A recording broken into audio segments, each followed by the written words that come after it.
मायावती भी जिसके नाम से डरती है, वो चंद्रशेखर कैसे बना भीम आर्मी का रावण। योगी सरकार में उसके ऊपर रासुका लगाई गई, जेल भी भेजा गया, लेकिन रावण को जेल की सलाखें ज्यादा दिन तक नहीं कैद कर पाई।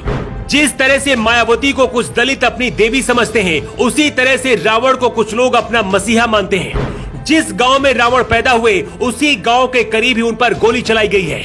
कांग्रेस से लेकर सपा जैसी बड़ी पार्टियां भी रावण का साथ लेना चाहती हैं, लेकिन एक गरीब घर में पैदा हुआ चंद्रशेखर नाम का लड़का भीम आर्मी का रावण कैसे बना, सबसे पहले इसकी पूरी कहानी आपको बताते हैं। साल 2017 में जब योगी आदित्यनाथ यूपी के पहली बार मुख्यमंत्री बने, उसके कुछ महीने बाद ही सहारनपुर के शब्बीरपुर गांव में दलित और सवर्णों के बीच हिंसा हुई थी।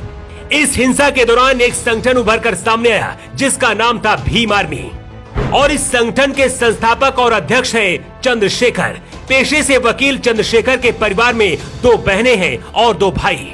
शब्बीरपुर गांव में हुई हिंसा के बाद चंद्रशेखर आजाद ने 9 मई 2017 को सहारनपुर के रामनगर में महापंचायत बुलाई। योगी सरकार में इस महापंचायत के लिए पुलिस ने अनुमति नहीं दी, लेकिन सोशल मीडिया के जरिए महापंचायत की सूचना भेजी गई, जिसके बाद सैकड़ों की संख्या में लोग इसमें शामिल होने के लिए पहुंचे। उस दौरान योगी आदित्यनाथ नए मुख्यमंत्री बने थे, अनुभव भी कम था, लेकिन भीम आर्मी को रोकने के लिए यूपी पुलिस मैदान में कूद पड़ी। पुलिस और भीम आर्मी के समर्थकों के बीच संघर्ष हुआ और इसके बाद चंद्रशेखर के खिलाफ मामला दर्ज कर उन्हें गिरफ्तार कर लिया गया। चंद्रशेखर पर रासुका लगाकर जेल में भी बंद किया गया और करीब 15 महीने तक चंद्रशेखर जेल की सलाखों में बंद रहे। लेकिन कुछ महीने बाद ही योगी सरकार को उन्हें बाहर निकालना पड़ा। इस घटना के बाद ही चंद्रशेखर का कद बहुत तेजी से बढ़ गया। 2022 के चुनाव में चंद्रशेखर आजाद योगी आदित्यनाथ के खिलाफ गोरखपुर से चुनाव लड़े, लेकिन योगी की आंधी में चंद्रशेखर की जमानत भी जब्त हो गई। चंद्रशेखर आजाद अपने नाम के आगे शौक से रावण लगाते हैं और उनके चाहने वाले इसे बहुत पसंद करते हैं। मायावती और चंद्रशेखर दोनों ही दलितों के नेता हैं। मायावती को चंद्रशेखर अपनी बुआ कहते हैं, लेकिन मायावती चंद्रशेखर से नफरत क्यों करती हैं, इसकी वजह भी बहुत खास है। सितंबर 2018 में चंद्रशेखर आजाद जब जेल से निकले थे, उस दौरान मीडिया से बात करते हुए कहा था, मायावती जी मेरे परिवार की सदस्य है, मेरी बुआ है, मैं उनका भतीजा हूँ, हमारा उनका पारिवारिक रिश्ता है। यहाँ तक कि चंद्रशेखर आजाद ने मायावती को प्रधानमंत्री बनाने का भी समर्थन किया। हालांकि इसके बाद मायावती ने प्रेस कॉन्फ्रेंस कर दी और उसके बाद रावण के दावों को खारिज कर दिया। तब मायावती ने कहा था कि कुछ लोग राजनीतिक स्वार्थ के कारण मेरे साथ कभी भाई बहन तो कभी बुआ भतीजे का रिश्ता बना रहे हैं। मायावती ने कहा था कि जातीय उत्पीड़न कांड में रिहा किया गया व्यक्ति भी मुझे अपनी बुआ बता रहा है, मेरा ऐसे लोगों से कोई रिश्ता नहीं है। पश्चिमी यूपी में चंद्रशेखर उर्फ रावण का अच्छा खासा दबदबा माना जाता है। यही वजह है कि कांग्रेस से लेकर सपा प्रमुख अखिलेश यादव तक चंद्रशेखर को भाव देते हैं।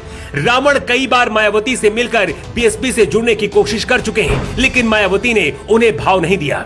राजनीतिक जानकार ऐसा भी कहते हैं कि मायावती को डर है कि चंद्रशेखर का राजनीतिक कद बढ़ने की वजह से बसपा को नुकसान होगा। अगर यूपी का दलित चंद्रशेखर के साथ जुड़ गया तो मायावती की राजनीति खत्म हो जाएगी।